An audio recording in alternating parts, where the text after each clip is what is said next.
I promised you before the show, we have a big one today. I'm very excited for this one. The Super Sons of Batman and Superman.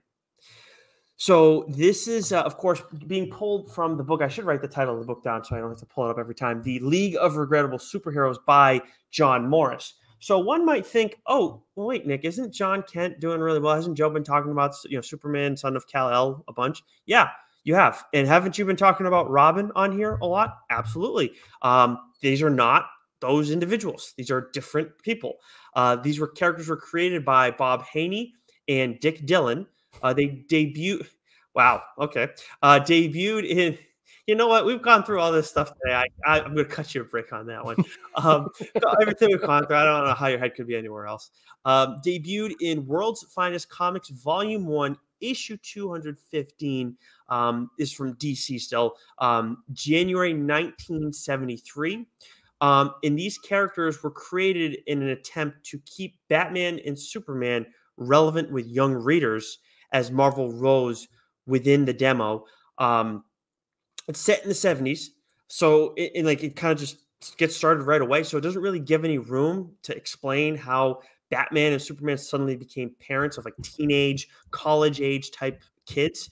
And they do have wives whose faces apparently we never see in the course of the series. There is something important that explains some of all this in a second. I'll get to it, but I do want to give you a couple other details. You got Clark Kent Jr. That's the character's name for the Superman son, Clark Kent Jr. And Joe, do you have a guess for what his superhero name is? Dick Dillon. No, close though. Close. Superman Jr. Yeah. So Bruce Wayne's son. Do you want to take a guess? I'm not going to tell you. Do you want to take a guess? What his name? We're going to go with Bruce Wayne Jr. And what about his Superman name? Batman Jr. Yep, and they wear pretty much the same exact outfits as their dads. I don't know who thought, I don't know how these guys thought this was a good idea, but whoever okayed this, I'm even more curious what the fuck was going through their head. This. I understand trying to compete with Marvel and young audience and all that stuff, but this is just complete laziness on their end. John Man. I'm still that one still fucking floors me, right? Yeah, the creativity of these creators, and it seems like the 60s and 70s just produced a shit ton of terrible, unimaginative fucking comics and characters. Yeah. And I think that's what we're seeing in this book. I think that, you can go back in time, we're looking at alternate universe, different things. There's a lot of important shit, obviously, we'd want to see.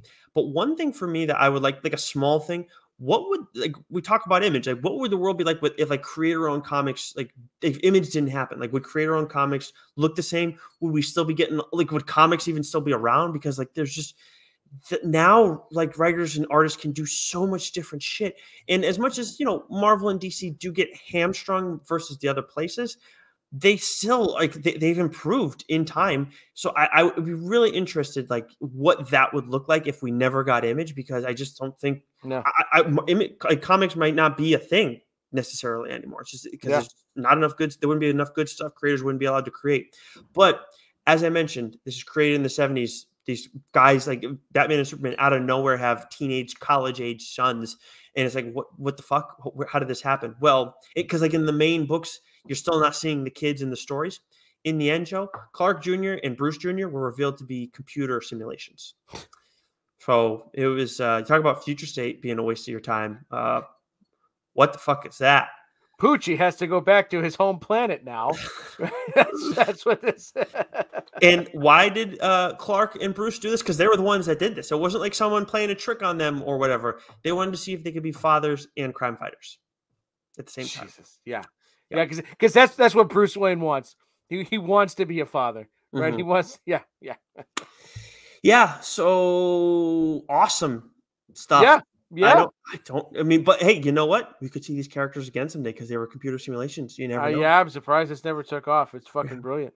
Hey, who's writing? I forget who wrote the Superman and Who's doing the Superman and Robin special? But if the Superman and Robin special, I think it hasn't come out yet, right? That's this month that it's coming out, or did it already come out? I don't think it's come out yet. Okay, well, if it's not, John Kent and and Damian Wayne versus Superman Jr. and Batman Jr. If that's not what this is, I'm gonna be pissed. I'm gonna write a strongly worded email to DC Comics. I need these characters back now. Yeah, it'd be tremendous. Yeah, we must have that. Seriously, sure. if you want to have some fun though, I like bringing them back now would be a good gag, but it's like the April Fool's right around the corner. You never know.